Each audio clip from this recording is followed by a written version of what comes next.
चालू झालं. होय काय मी बंद केलं.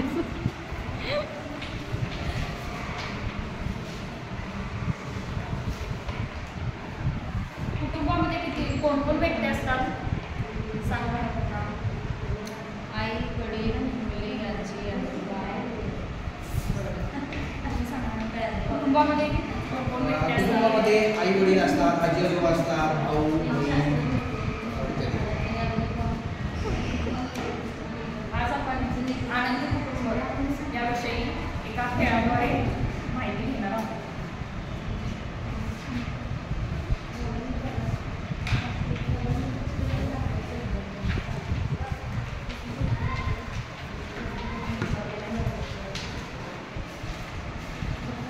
कुटुंबामध्ये आपल्या आजी आजोबा, आई वडील, काका काकी, नातवंडे, मुलं मुली हे कुटुंबामध्ये असतात.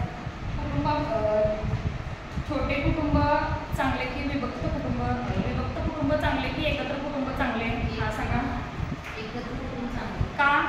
एकत्र कुटुंबामध्ये आजी आजोबा म्हणजे भरपूर नाते एकत्र राहू शकतात आणि एकत्र असल्यामुळे जी आपुलकी माया प्रेम डिसिजन कोणतंही घ्यायचं असेल तर एकमेकाला विचारून घेतात. तुम्ही सांगा. एकत्र कुटुंब का विभक्त कुटुंब चांगले? एकत्र कुटुंब चांगले, एकमेकाला समस्या वेळी मदत करू शकतात. आणि विभक्त कुटुंबामध्ये कसं होते की आपलं कामाचा लोड जास्त असल्यामुळे आर्थिक फायदे आणि तोटे दोन्ही सांग. गोष्टीवर जास्त एका माणसावर लोड होतो. तुम्ही सांगा. माझ्या मते एकत्र कुटुंब चांगले, कारण एकत्र कुटुंब पद्धतीमध्ये कसं आहे की एकावरती कुणावरती पण लोड येत नाही. म्हणजे आर्थिक ह्याच्यात असेल त्यानंतर तिथून वातावरण खेळीमेळीचे असते. म्हणजे प्रत्येकजण एकमेकाला समजून घेऊन प्रत्येकाची बाजू हे करून प्रत्येकाला आधार देत असतो. आताच्या घडीला एकत्र कुटुंब पाहायला मिळते का? सर कशाला बोलू? नाही. एकत्र कुटुंब पाहायला मिळते. कोण आहे का एकत्र कुटुंब आहे कोणाचं सांगा. एकत्र कुटुंब मोठा आहे की छोटा आहे? आमच्या एकत्र कुटुंब आहे. कोण कोण आहे? आमच्या कुटुंबामध्ये सासू सासरे जाऊ गायडन्स यांचा समावेश होतो. आज आपण खेळाद्वारे एक आनंदी कुटुंब कसं असते, एकमेकाला सांभाळून कसं घेतलं जाते ते आपण इथे पाहणार आहोत.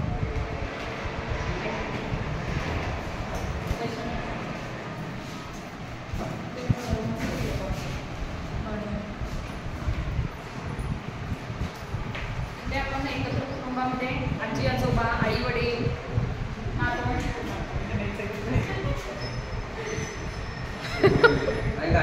बोल ना.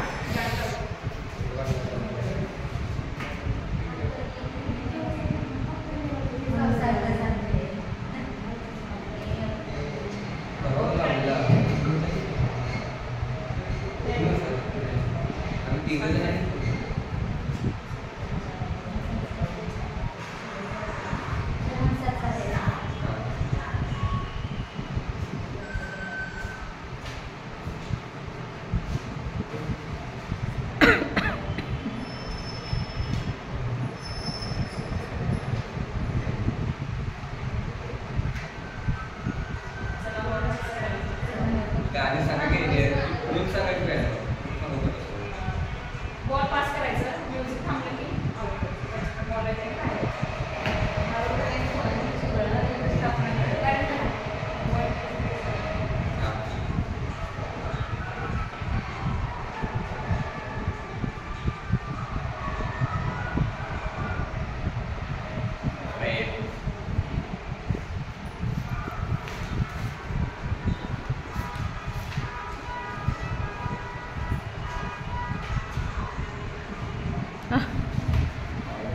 म्युझिक थांबलं काय?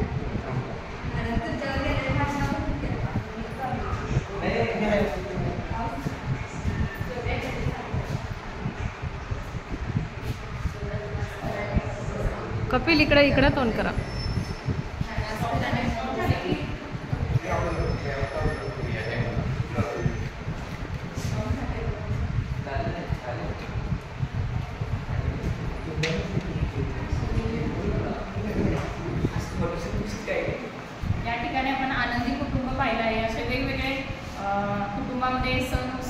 असतात त्यावेळी सगळे एकत्र येतात आणि असे गेम खेळले जातात.